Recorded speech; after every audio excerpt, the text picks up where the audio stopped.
राम राम हरे हरे, हरे कृष्ण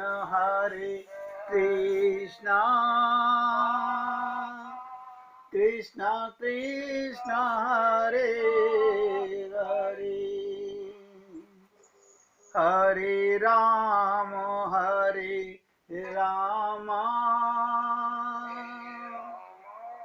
राम राम हरे हरे, हरे कृष्ण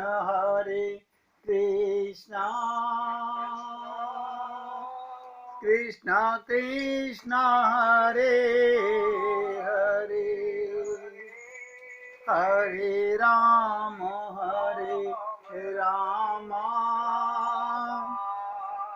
राम राम हरे हरे।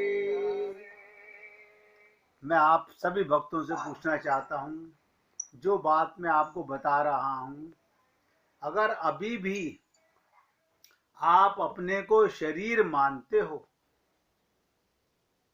देखो मैं खुल के बोल रहा हूँ, शरीर में रहते हो सत्य है, लेकिन शरीर मानते हो तो इससे बड़ी अज्ञानता कोई नहीं है। आपको सत्संग सुनने का लाभ नहीं मिल रहा है, ये तो वो हाल हो गया, पानी पी रहे हैं प्यास नहीं बुझ रही, खाना खा रहे हैं पेट नहीं भर रहा,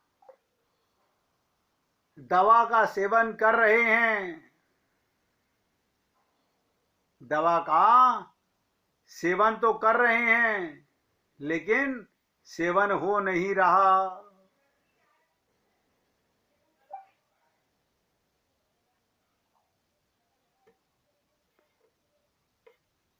आवाज आ रही है मेरी? आ रही है, आ रही है। अब मेरी बात समझे भाई, फिर मैं पूछ रहा हूं आगे बढ़ने से पहले, अगर अभी भी किसी के मन में कोई भ्रम है तो पूछो। देखो आप लोग पूछोगे नहीं तो मैं तो ये समझ लूंगा कि आपको समझ में आ गया है। आपकी कोई जाति नहीं है, ये शरीर की जातियां हैं। आपका कोई धर्म नहीं है, ये शरीर के धर्म हैं। आपका कोई मजहब नहीं है,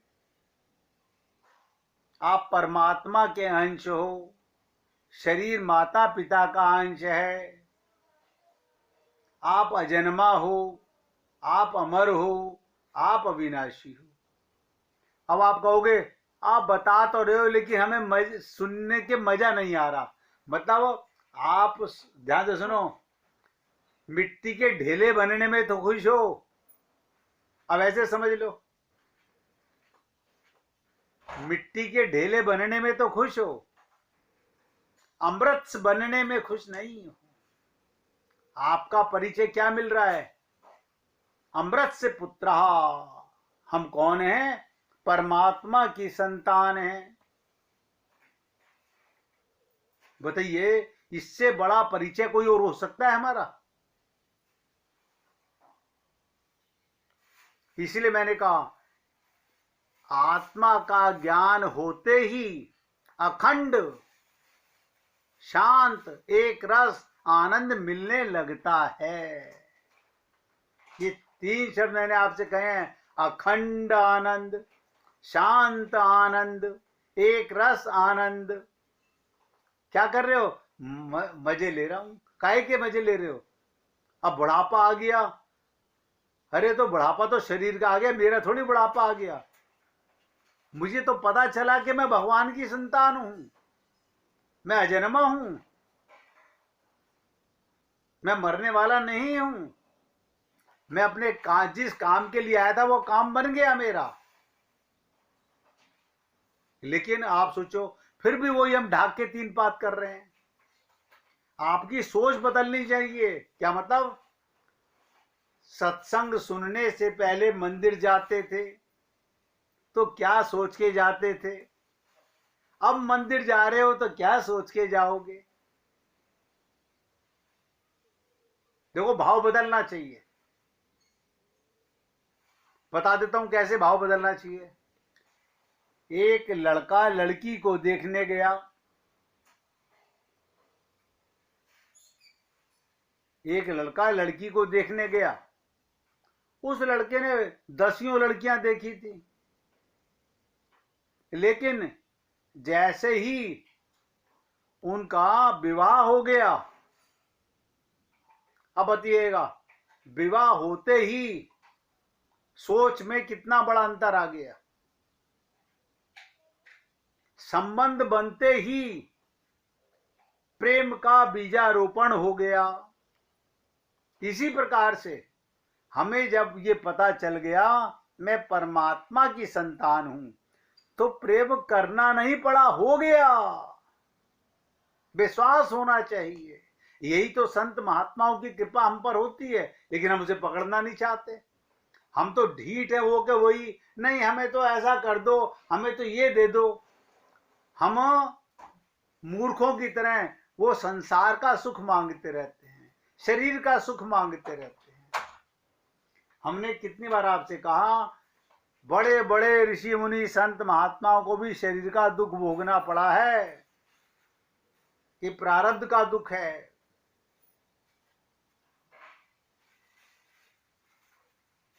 परंतु ध्यान से सुनो, जैसे संसार में किसी वस्तु में आसक्ति होने पर फिर आसक्ति बढ़ती ही रहती है, होता है ना।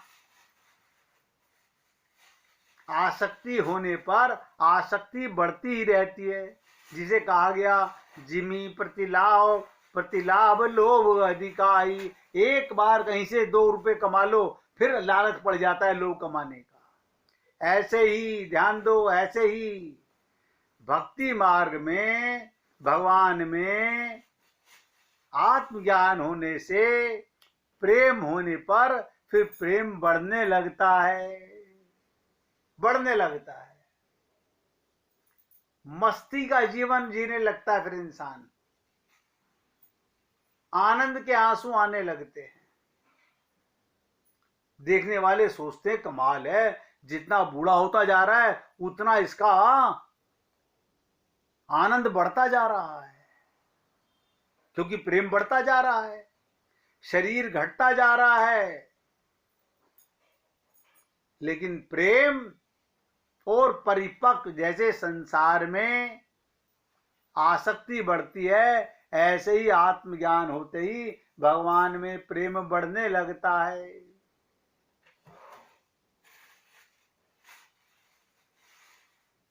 इसीलिए भक्ति मार्ग में ध्यान दो, अनंत प्रतिक्षण वर्धमान आनंद मिलता है।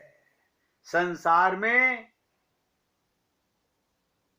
प्रतिक्षण वर्धमान आनंद नहीं है, सब नोट करो। क्या बताओ? अभी रसगुल्ला खाया, मजा आया, 1 खाया, 2 खाया, 3 खाया, 4 खाया, तो आनंद बढ़ना चाहिए था। नहीं नहीं, अब खाना बंद, उल्टी हो जाएगी। यही हाल संसार के प्रत्येक चीज में है, प्रत्येक चीज में यही हाल है। संसार में सब नोट करें, घट मान है और भगवान में बड़ मान है। इसीलिए भक्ति मार्ग में अनंत प्रतिक्षण वर्धमानम, तात्पर्य वह आकर्षण में जो आनंद है वो ज्ञान में नहीं है। सांसारिक वस्तुओं का ज्ञान तो बढ़ता है, पर स्वरूप का ज्ञान मुक्त करता है। ऐसा तुम्हें क्या मिल गया कि तुम मस्ती में रहने लगे? लोग कह रहे हैं चलो मंदिर हो आए, नहीं नहीं आप जाइए। क्यों? मेरा प्रीतम मेरे साथ बैठा हुआ है, मैं जहां बैठा हुआ हूं।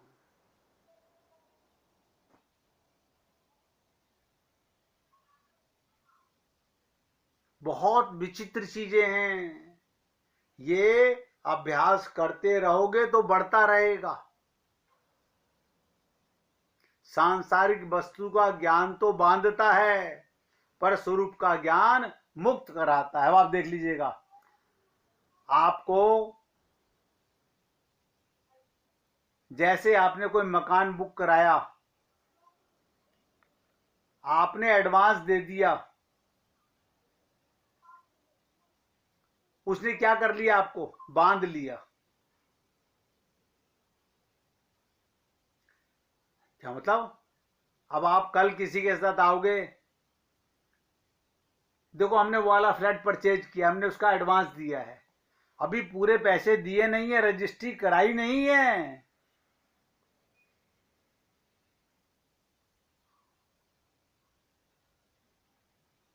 संसार का ज्ञान करने से ये बांधने वाला काम है, और आपको आत्मज्ञान हुआ, ये मुक्त करने वाला ज्ञान है। अब दोनों समझ लो, संसार का ज्ञान बांधने वाला और आत्मा का ज्ञान मुक्त करने वाला। और बता देता हूं,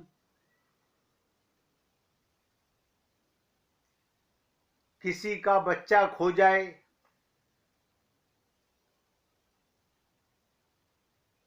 वो भीख मांग रहा हो, और उसको भीख मांगने वाले बच्चे को कोई कहे कि मैं तेरे को तेरे माँ बाप से मिला देता हूं, वो तो बहुत बड़े सेठ हैं, वो जैसे ही, ध्यान दो, ये सुनता है कि मैं भिखारी का बच्चा नहीं हूं, मैं किसी सेठ का बच्चा हूं, वो अभी इतना ज्ञान सुनते ही खुश होता है।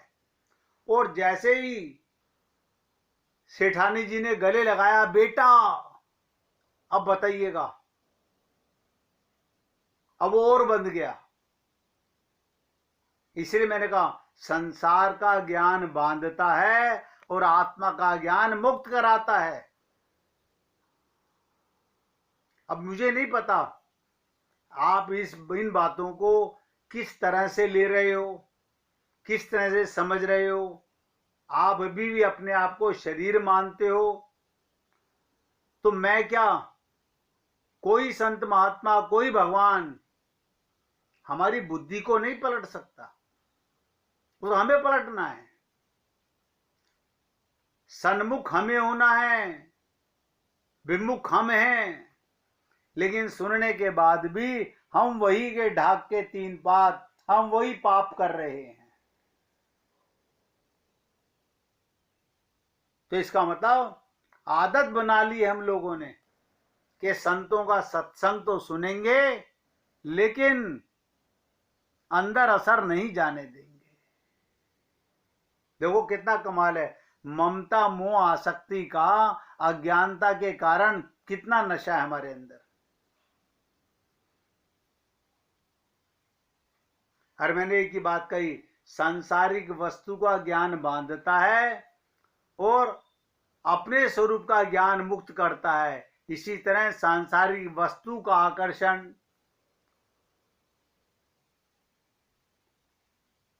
देखो कमाल की चीज है। जो शब्द बोलने जा रहा हूं उसे ध्यान से सुनिएगा।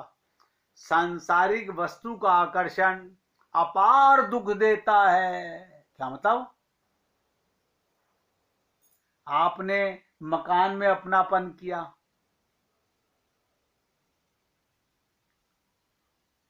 अब आपके प्राण निकल रहे हैं, मकान छूट रहा है, कितना आकर्षण था, कितना अपनापन था, अब छोड़ने में उतना दुख हो रहा है। संसार का आकर्षण दुख देता है, अपार दुख देता है, और भगवान का आनंद आकर्षण अपार आनंद देता है। दोनों नोट कर लो, क्योंकि ये छिनता है, वो मिलता है। कहां जा रहे हो? अपने भगवान के पास जा रहे हैं, अपने प्रीतम के पास जा रहे हैं। विश्वास होना चाहिए।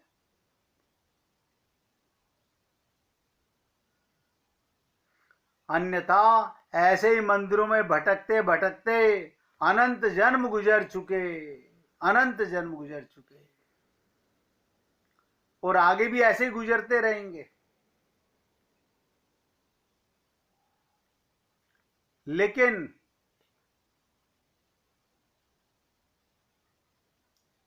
आज नहीं समझ पा रहे तो ये उम्मीद कर रहे हो कि कल समझ जाएंगे। आज नहीं समझ पा रहे, इसका कारण खोजो। आज नहीं भगवान की तरफ बढ़ पा रहे, इसका कारण खोजो। अपनी मूर्खता को पहचानो कि क्या कारण है।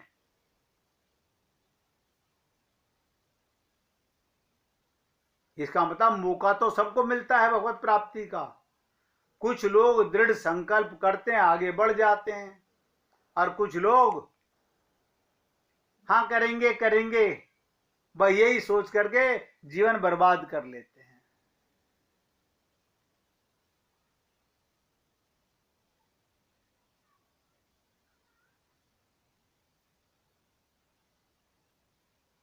आप और हम लोग इन छोटी छोटी बातों को ध्यान से ना तो सोचते हैं, ना समझने का प्रयत्न करते हैं। ध्यान से सुनो। एक आदमी बहुत क्रोधी था, मगर सोचता था पत्नी क्रोध दिला देती है। तुझे बड़ा क्रोध आता है? आता नहीं है, मेरी पत्नी मुझे क्रोध दिला देती है। अच्छा, पत्नी तो नहीं है, तो तू दुकान पे बैठा हुआ है। फिर वो क्या कहता है? ग्राहक क्रोध दिला देते हैं। अच्छा, अब तो ग्राहक भी नहीं है, बच्चों के साथ बच्चे क्रोध दिला देते हैं। बाग में बैठा था, कोई नहीं था, ये पड़ोसी क्रोध दिला देते हैं।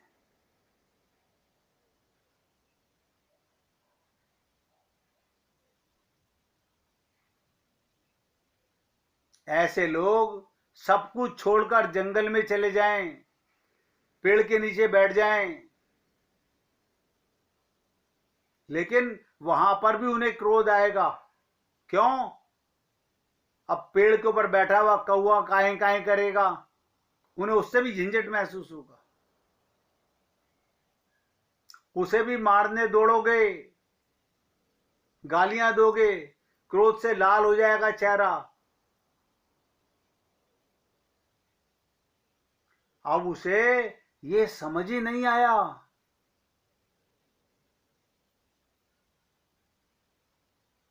तब उसे याद आया, सत्संग में संत बताते थे क्रोध का सूत्र तो भीतर है।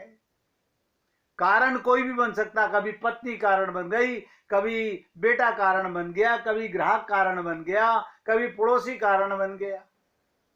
क्रोध तो तेरे अंदर था, निमित्त और बन जाएंगे।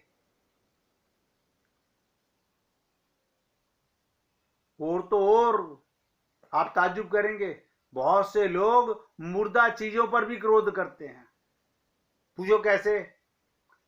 आप पेन लेके आए, पेन नहीं चल रहा, अब पेन को तोड़ दिया।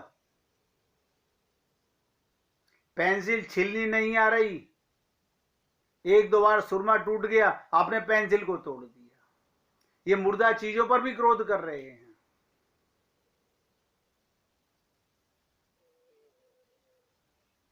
अब आप सोचिए, ये हम सब लोगों का हाल है। क्रोधी व्यक्ति जिसके अंदर क्रोध है, वो किसी चीज पर भी क्रोधा कर लेकर को करेगा। दरवाजा भी पटकेगा तो जोर से पटकेगा, जैसे दरवाजे को दर्द हो रहा है। सोचे अंदर अपने क्रोध को, उसे किसी न किसी पे निकालना है। अब बताइए, वो जूते भी फेंकेगा, जूता तेरा ही था, टूट गया, खराब हो गया, लेकिन जूते में तो प्राण है नहीं। व्यक्ति ये समझ ही नहीं पा रहा कि क्रोध बाहर की चीज नहीं, अंदर की बीमारी है।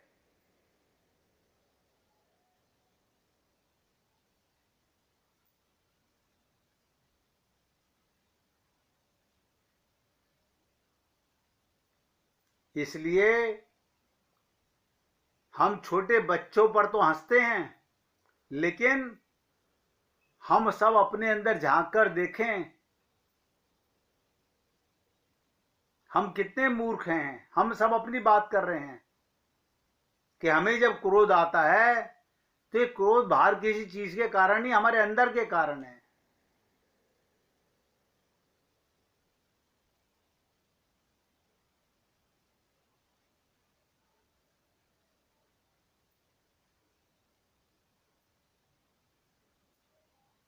ध्यान दीजिएगा, जगत में ही तो यहां पर हम लोग रहते हैं। जंगल में भी संसार है, हिमालय पे चले जाओगे वहां पर भी संसार है, आपके परिवार में भी संसार है, लेकिन इनसे बचने का नहीं।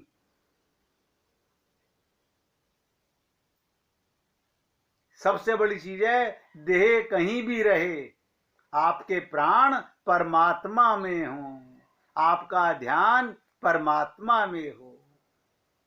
आप अपने को जितना शरीर मानोगे उतना दुख पाओगे, ऐसे ही भटकते रहोगे। शरीर में रहना बुरा नहीं है, अपने को देह मानना बुरा है।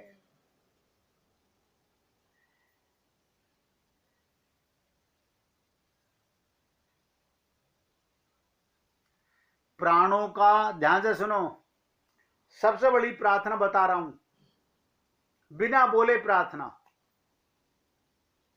बिना बोले प्रार्थना, बिना कुछ करे प्रार्थना।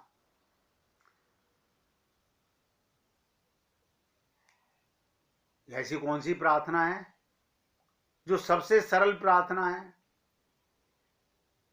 बताते हैं, पहले भगवान का कीर्तन करेंगे।